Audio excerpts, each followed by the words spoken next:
it's Okay, so Anna, I won't say your hi. last name for privacy purposes. Um, but this is the Bridge podcast of Healing Miracles. And and I think you are one of the most perfect candidates to be on here because of your story, not because you survived, but because in spite of the darkness and the craziness that you went through and you were found yourself in, you not only figured out a way out, but you've thrived. And I think that's the story that most people miss in these recovery pieces. So um, am I perfect? No. Are you perfect? No. It has nothing to do with that. Do you still have challenges in your life? Yes, you do. Do I? Yes, I do. Right. So it's not this sugar coated, like Pollyanna that's going to date me, but it's not this sugar coated Pollyanna story about how things went from darkness to just buttercups. And, it's not like that. But when real life people find themselves in real life trouble, psychologically, mentally, physically, emotionally, and kind of wind themselves out of that without knowing that that's occurring all over the place, it's hard when you're in the dark. It was really hard for me when I struggled. I didn't know that there were other people that had kind of hacked through the same weeds that I was going through. And it would have helped me immensely to know, oh my gosh, there are these people that have also been through this. And so that's really the purpose of the whole podcast, is to let other people who are in the dark know that there really are miracle healings that have gone on by the thousands. We can't do thousands, but we're gonna do enough to let people know, look, it just isn't that infinitesimally rare, right? It does happen. So I'll just kind of let you talk. You can share what you want. And just, so how did you go from like happy little girl into this dark place where you needed help? Like what kind of transition to, and share whatever details you want. No, I mean, it's up to you. So what happened to get you to kind of disconnect you and slide you into that dark place? Right. So, well, first, I just want to say I'm super honored to be here and to be talking to you about this. This is amazing, and I love this platform, and I think it's going to help so many people. So I'll start from the beginning. I had a pretty idealistic childhood. I don't come from just tons of trauma, um, as people would perceive childhood trauma to be. Okay. I think everybody has a little bit, right? But I think, I grew up in a very supportive home, middle class family. Um, I was an only child. And so I always had my parents' support with anything that I was doing. Um, but I, in reflecting back, I realized, um, you get praise for when you're good. You're a good girl and you get praise. In reflecting back, um, I constantly always did things for other people. Um, I was never connected to what I wanted. I feel like that part was shut down very, very early on, of no one's fault. It just was not what you did. You check the boxes, you go to church, you you go to school, you get good grades, you always do your best in all of your extracurricular activities. You get praise when you do good, so you stick with the things that you're good at, maybe if it's not something that you really love, but if it's something that you're good at, then you get praised for that. Um, so that was my childhood in a nutshell. And then when I went to college, that's when it kind of follows you, right? Your programming from childhood, that's when it follows you.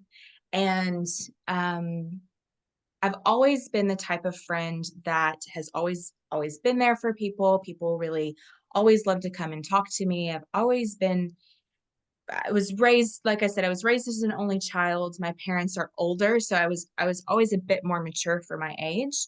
So I was kind of always a grounding space for my friends, practical and grounding, and I always really like to help people. So what did I go to college to do? Accounting. Mhm. It could not be farther from what I was actually good at or cared about. It was a very practical choice, right? You get an accounting degree, you get the job, you get the 401k, you get the stability, whatever, you do those things. And I did those things. And it was so hard. Getting my accounting degree was so hard for me. It did not come natural, but it was something that you were supposed to do, Right. you know? And I mean, I grew up in a time where you're a doctor, you're a lawyer, or you're an accountant, and that's kind of the successful things. There's no therapy, there's no life coaching, there's no like really following what your heart's desire. It's more of a what are we going to check the boxes to do for this like Western life that we've just all laid out, the suburban lifestyle, right? Right. Right. So I did all of that. And every, I start in my earlier 20s, I started having um, bouts of anxiety. And I felt like it was something that um, my body was trying to tell me something wasn't right. I had been in and out of therapy for years since I was 15 because I'd always seen things a bit differently than my family, my peers in the space that I grew up in. And so they were like, this isn't normal. You should go to therapy to like work through these things, Right. And Right. so, anyways, I was in therapy for on and off for 12 years before coming to the bridge. But in my early 20s, it started like the real anxiety started happening. I was in my first job. I was working 60 to 80 hours a week in a very, very hard environment. Um, the type of environment that will eat you up and spit you out if you do not develop a very thick skin. And so I did. So it was the whole time in that career path, I was trying to fit a circle into a square. Yeah. I was trying to here's me and here's this career and I'm trying to make it fit and it's not, but I've spent all this money going to college, all this time, everything. They have me because I don't have a lot of experience yet to do something else. So I stay, right? Um, and it kind of felt like the point where every day I would get pings that like this isn't right, yet I would deny that within myself. So breaking that trust that you have within yourself, um, every time that you deny that intuition, you Right. know? And so that is pretty much what spiraled. That is what spiraled for years until then my body was saying, okay, you're not getting the picture. We're going to start having full-blown panic attacks, Mm. right? Yeah. Um, so I had my first panic attack um, in early 2020. I'd always had anxiety, but full blown panic attack. I went to the hospital. Of course, I thought I was having a heart attack. They did what they do in the emergency room for Right. panic attacks. Yeah, and Um, interesting stat, right? Like 80% ish of people that go to the ER thinking they're having a heart attack are actually having an emotional or a panic attack of some kind. So yeah, right. that's not, it's far more common for someone your age to enter the ER Oh yeah. with panic attack, thinking they're having a heart attack, right? I mean, yeah, it's no joke. And Hmm. there are medicines for that. There's all kinds of great things for that. But yeah, yeah, sorry, I didn't mean to cut you off, but that's No, you're extremely common. right. Yeah, You're right. And at the time I was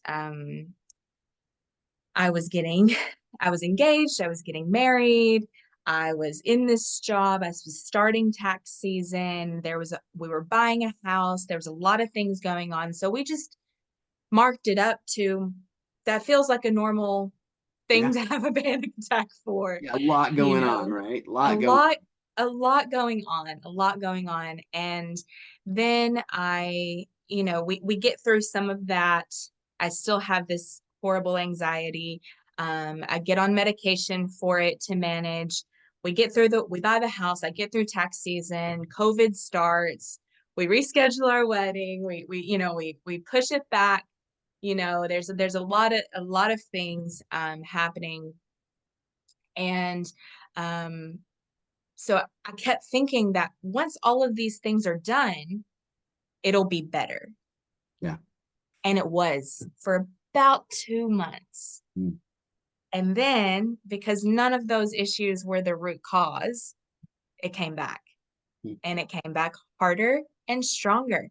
So, what do? I quit my job. I quit my job. I get another job doing the same thing, but at a smaller firm with less hours, was really able to um, pretty much make my own schedule, work from home, set yeah, a hard 40-hour a week boundary. And that was such a blessing. And so you think when you're doing all the right things yeah, yeah, to help control your anxiety, that it would get better. yeah. It absolutely did not get better. It absolutely got so much worse. And a lot of us, like for me too, like you experiment with this external theory of something causing the anxiety. Well, maybe it's my job, or maybe it's the weather, or my location, or this apartment, or maybe it's Mm-hmm. the formaldehyde in the carpet, or maybe I'm allergic to strawberries or cats, or like whatever. And so you start this investigation of trying to remove external stimuli to mitigate that internal problem. And I've learned over a lot of years, and working with my own craziness, um, you can't solve an internal problem with an outside solution, and you can't solve an outside solution with an internal one oftentimes too. So figuring out it's an inside job sometimes takes moving around these external pieces just to investigate, like maybe it is my job, maybe it is this, maybe it is this. So you quit your job, shift things up, small firm, less hours, and then what? Then you said it Yeah, came. and then it got worse. Hmm, It got worse. And I was like, wow. And it was, and even my therapist at the time was like, you know, you're probably processing all of the stuff that you've been not been able to work through, that you've been on autopilot for the last several years. So I right. took onto that. And then I went to the psychiatrist, and I was messing with some medication. I was on stimulant medication for ADHD, and all of the different diagnoses, and anxiety and depression and ADHD and everything. And there's a pill for everything, and we're Yeah. managing the medications. And Then a pill you for the know, side, of course. right, right. And so I went on a medication journey, right? With figuring out what works, what doesn't work, what gives me more anxiety, what makes me sleepy, there is just this whole time of what in the world is happening, and none of the medication worked for any of it. It just made everything worse. So that was, now looking back, that was my body saying, you're missing the point of Right. what's happening here. Yeah. Um, and so then in July of 2021, um, I woke up one day, and I had this clarity, and I was like, oh my gosh, I just woke up one day, and was having a panic attack, but during panic attack, I was really clear.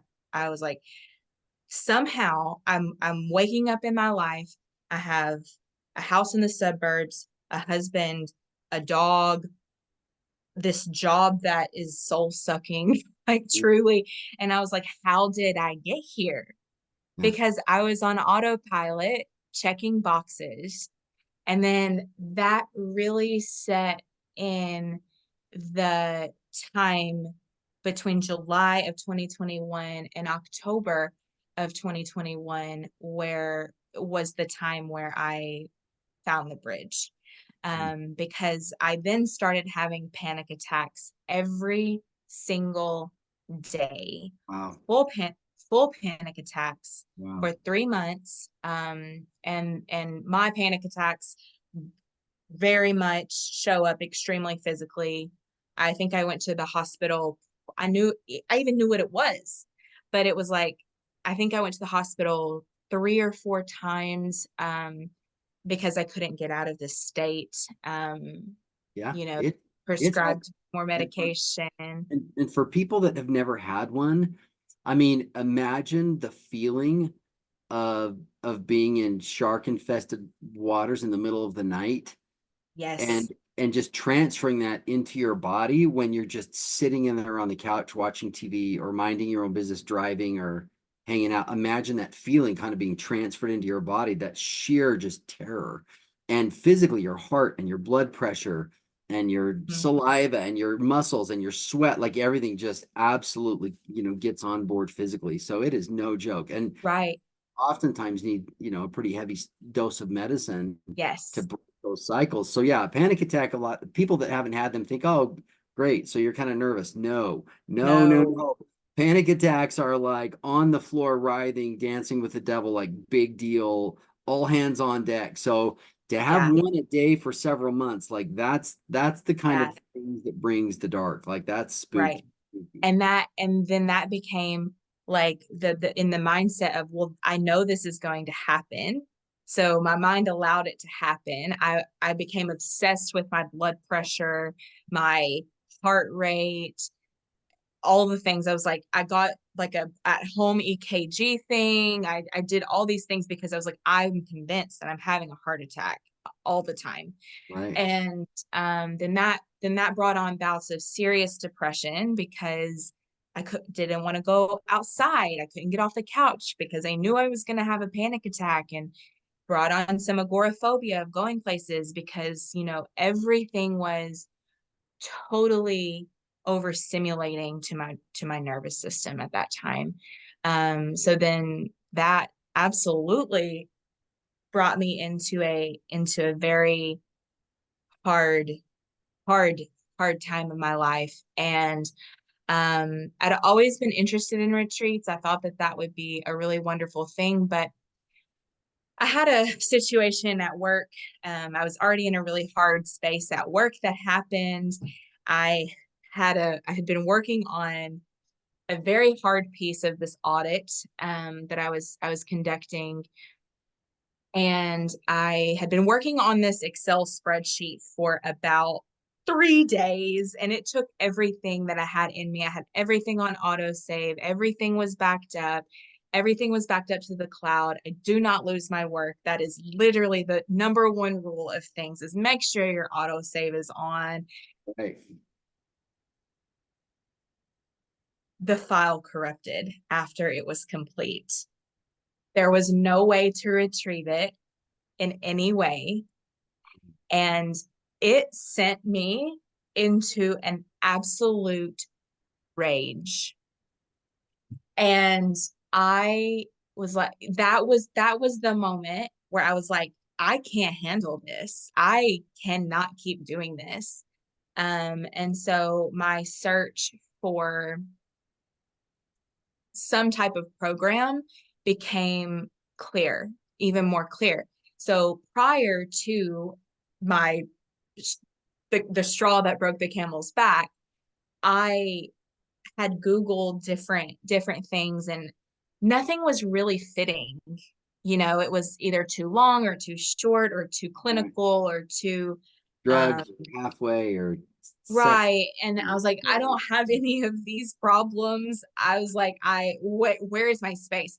And then after that moment, after that moment, I got back on Google and I did it one more time with a very clear head because it was clear this has to be done. Something drastic has to be done. And that and the bridge was the first thing on that Google search that popped up. That's pretty cool. So that is my story of how I got to the bridge. So what do you want to know now? Well, so I remember that actually. I remember meeting you and I remember your energy as you walked in. I mean, you had a smile, but it was veiled. It was covering a whole bunch of another iceberg, emotionally and psychologically and physically. And I think the really wonderful part about my job, I mean, as a physician and running the bridge for all these years, is I mean, I've had a lot of these things too. I've had the insomnias and the fears and the pains and the anxiety attacks, and I've tried some of the medicines and all of that.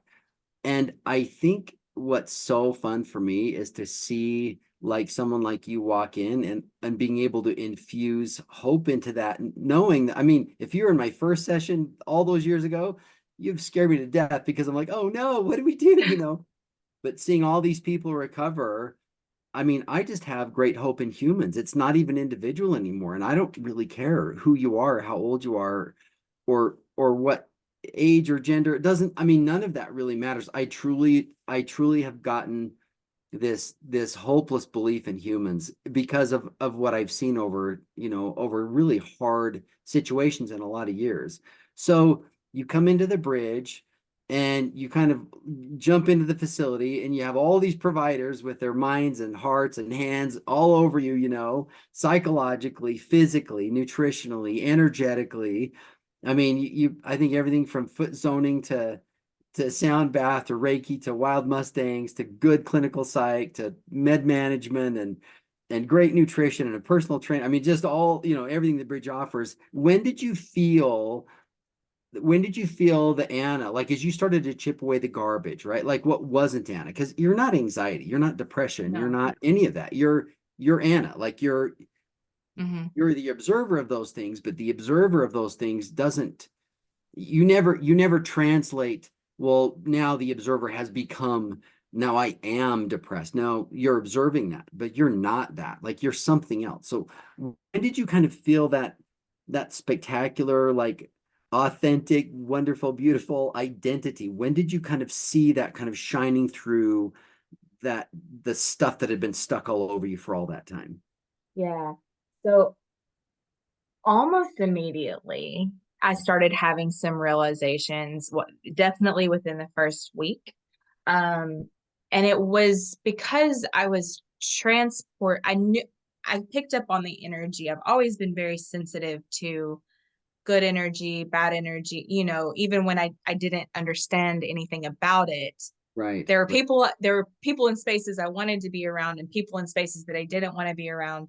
Yeah. And it was so drastically different from my environment at the time that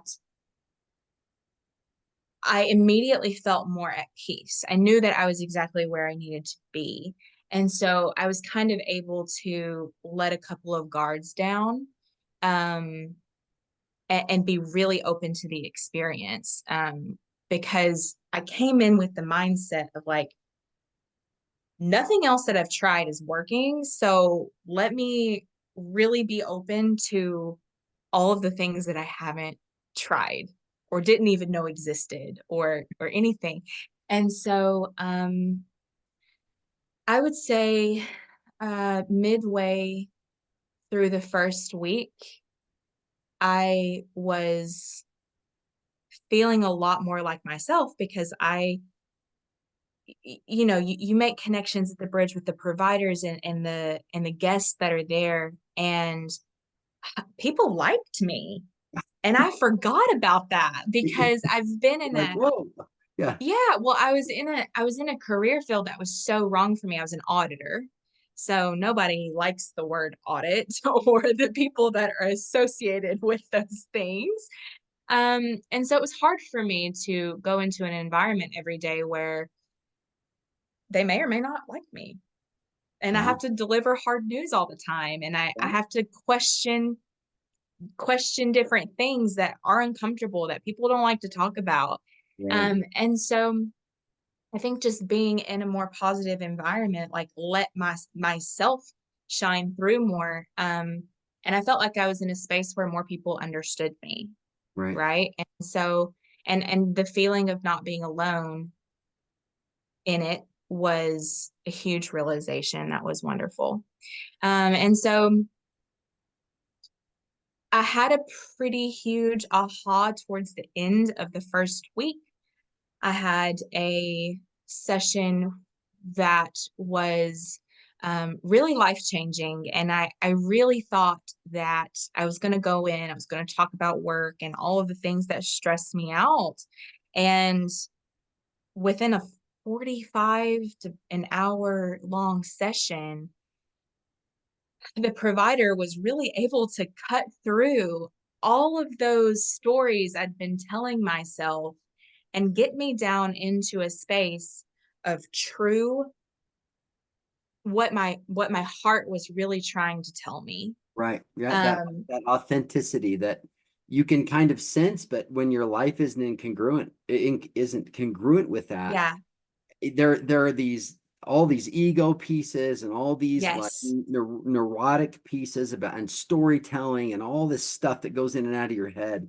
But yeah, yes. when you finally just get honest and go, okay, like All right. yeah, Yeah. yeah, yeah, Okay, this is something that I haven't wanted to admit to myself for a yeah, very long time because it doesn't check the box.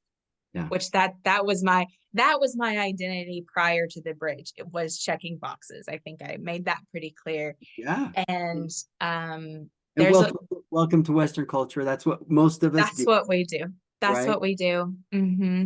And so after that session, everything really changed for me at the bridge because I realized that all of all of the things that got me to the bridge was because I had been increasingly denying what my intuition was telling me the whole time. So I really got to open up to the rest of the experience of the bridge, even though it was already open. That was the thing that was the session that really opened me up to the rest because I got this deep realization that what got me here was just the product Yeah. of not being completely true to myself Mm. all of these I years. yeah, love that. And And so the I'm energy really shifted. So I had 2 weeks where I was like, what is it? What have I been denying in myself? What is what is really going on in here and not attached to the story that got me here. right. So that was kind of No, and I didn't mean I get so excited. I'm sorry about I know. jumping. No, it's okay.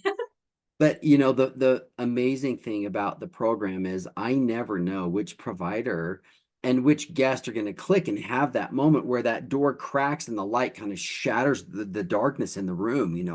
And I mean it amazes me. Things that I don't necessarily um really gravitate towards when I'm in trouble. Like I normally don't gravitate towards rapid eye when I'm really struggling, or I don't think about, a sound bath, or I don't think about even a workout.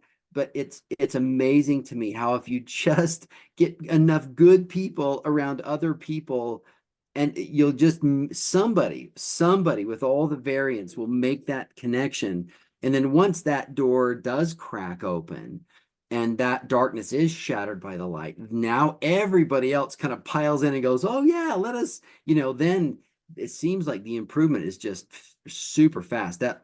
That joy curve gets vertical in a hurry, and you're like, whoa, like, but that door crack is always it's always an interesting phenomenon to me. But I remember you, and I remember some of those moments afterwards, and it seemed like your happiness was just on this crazy, like, up. You just kept going and going and going and going. I'm like, oh my gosh, this girl, like, she is just killing it over there. Does any of that resonate or make sense? Or Yeah, it does. It does. And so yeah, I mean that was truly my bridge. That was my bridge experience in a nutshell, which that was over, I mean that was almost 3 years ago. Yeah. So Well, now, I mean, after all of that, mhm. we'll kind of skip forward. The recovery was real, and you did beautifully, and you did get authentic, and you now part-time come and share some of these new talents that you've acquired at the Mhm. facility. You actually see patients. I mean, you were a patient not that long ago, and now you're actually a provider for Oh, anxiety and for some of those things. And the bridge does not ask for your help with accounting. And I mean, sorry for all the please no. training, but No. we do love your help with the pieces that you so struggled with. And I think that's what's so amazing about your story is, I mean, yes, you went through these traditional pathways, and you towed the line, and you said what you're supposed to, and you went to school, and you spent all this time and money, but it was all the time kind of grading against Anna, like against that authenticity. And once that cracked, now you're like, oh, actually, yeah, I know accounting, I'm good at it, and I maybe want to do it on the side. I mean, to use your education, I don't know, but I I've don't. I've also got these other skills that Yeah, feel more like me, like what I came with you right. know, and I'll tell you, Anna, like I'm not an accountant. I don't like it. Me But either. I know a couple who that's really their gift. I mean, Yeah. I sat down with a gentleman a couple of months ago going through a really nasty like tax audit and all this stuff. And he was as giddy in that dang process as I am in this recovery space. And I'm like, so I finally had to say, look, do you really love this stuff? And he goes, "Oh man," he goes, I was born to do it." He goes, I love it. I really love making sense of these things and helping people." And I'm like, how? Like, how, can a human, but then it also makes me giggle, like, yeah, and that's why some people love insects, and some people love mathematics, and some people love art and dance. And I mean, we're all so spectacular, and thank goodness we all come with our gifts. But if you're misaligned with your gift, then that's what causes the trouble, right? It's not that somebody doesn't have the accounting gift and that we all need it. It's that it wasn't quite yours. Mhm. And the authenticity of kind of jumping tracks, saying, yeah, it's not that I'm not good at it. It's that it's just not my authentic, it's not what the world needs from me, right? So now tell us a little bit about your work. I mean, now what do you do, and Yeah. how Yeah. fulfilling is it? So yeah, So yeah, so after the bridge, I do feel like I should say this the process after the bridge was um ups, downs, growing pains, all of the things. And when you really stay true to the principles that you learn at the bridge, and you continue calling in that type of support and continue with sessions well after the aftercare process, um, it gets better. It really does. Even the really, really hard things, because life still lifes. right, Life still lifes, and there's still things, and the world shows up the way the world's going to show up, and you're the one that changes. You're the one whose perspective changes. It changes how you show up. right. And being really true into that was just absolutely amazing. And I continued seeing a couple of providers from for well after the aftercare period. And then I definitely continued to see one for years, truly. Sure. And she definitely encouraged, I came to the bridge wanting to go back to school to be a therapist.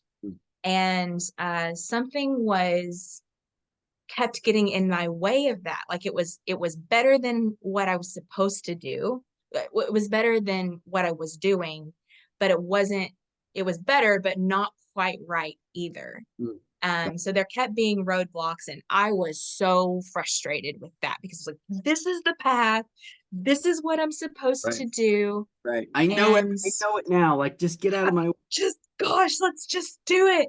And Yeah.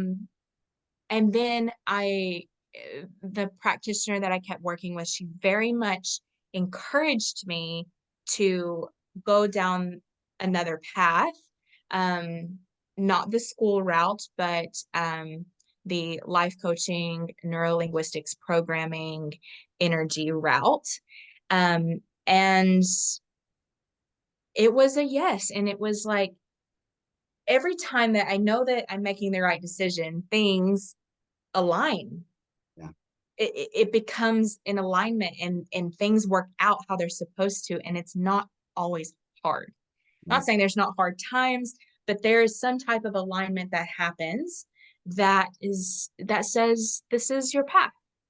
Yeah. And so I took the leap. I did this training for a year, and it definitely continued to help my growth too, and just and being around the women that poured into me, and I was able to learn and receive their craft from them and to be trained under them was just an amazing experience. And so now I am a life coach, a master neurolinguistics programming practitioner, um, and hypnotherapist. And so there's a lot of really cool things there.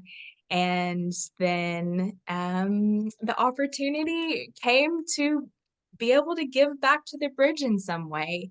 Yeah. And it has been such a wonderful, um, I mean, truly a wonderful and rewarding experience for me. And it truly, I used to dread work all the time. Every day I would wake up and say, this is Oh, my life.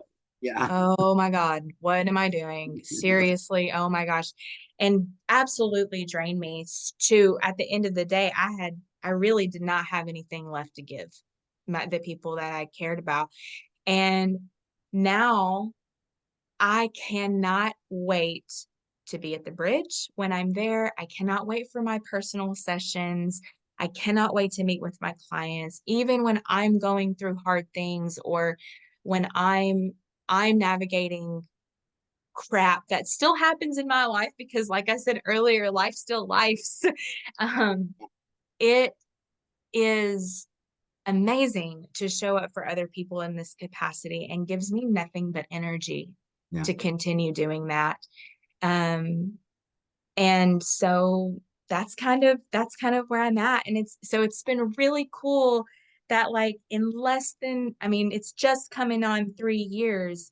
Um, I've completely like worked through my stuff. I've left a career. I've left different life circumstances. I've continued showing up for myself. I've taken the opportunities that have been meant for me. Have completely changed my life, and I'm in a completely new career path, and truly living in a place of purpose. And um, it is just absolutely, my heart is so full. It's so full. So there we That's go. that's so cool. You know, and something that I don't know that a lot of programs do that we really push is that you can't just get comfortable like recovering or even partially recovering. You've got to get comfortable to the point where you can be a provider. And a lot of patients look you like you're out of your mind. Like I'm hanging on by a thread. I'm hanging on by an emotional like spider web. Like I am so in trouble. You know, I'm so stressed. I'm in so much physical pain. I'm in so much mental or emotional pain. There's so much trauma. There's so much PTSD. There's just so much of all of this.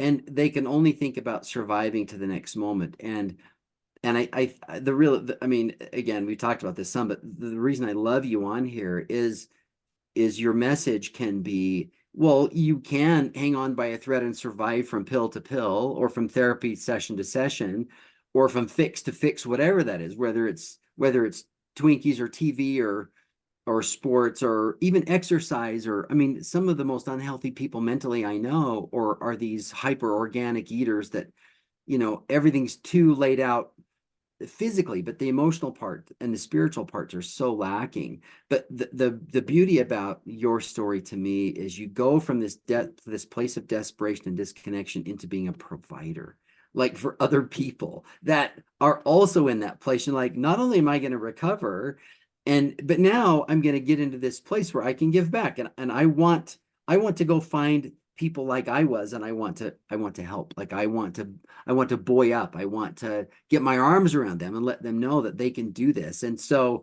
the charge to us, I mean, to all of us, as you recover, don't get comfy. Like you're going to have to be a provider, and because it's not comfortable recovering. right, It's not right, comfortable.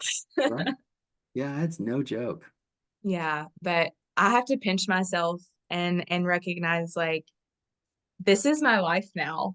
Yeah, And if you take the steps, and if you really figure out how to listen to that intuition and go with it and trust yourself, your mind, body, spirit is will can the bond between those will become so strong that it will lay out your path for you. yeah, yeah, And it's yeah, really beautiful, and that brings, even in the midst of life and all of its challenges, when you are showing up for yourself in a true and authentic way, it brings so much peace. yeah. Beautifully said. I agree. I think you line things up and then you let go. You don't let go before you line things up. You'll be a mess, right? But Right. line things up and then let go. Then do your part. Make sure that you're steady, and make sure you've got some of those big pieces, those big tiles that used to be soft and muddy, that you've like glazed them and fired them and have grouted them, and you're standing on them. Like get there and then let go, and then be like, okay. And then, man, does the universe ever come charging in and, push you all over the place and direct your path for good. It's awesome. It's Awesome. Awesome. amazing. Yeah. I thank you so much. It's You're such, welcome. yeah. No, Any this was words, amazing. any parting thoughts or words for somebody else struggling right now? There is light. There is light, and it is worth it to find out what's on the other side of this mess that feels so heavy that you can't move through it. You can, and it is beautiful on the other side. It is beautiful on the other side. So Awesome. Beautiful. Thank you so much. We'll be you're talking, welcome. we talk a lot, but yeah, it's a pleasure. And thanks again for coming on, and we'll see you soon. It was my pleasure. Thanks, Anna. Thanks. See you. Bye. Bye.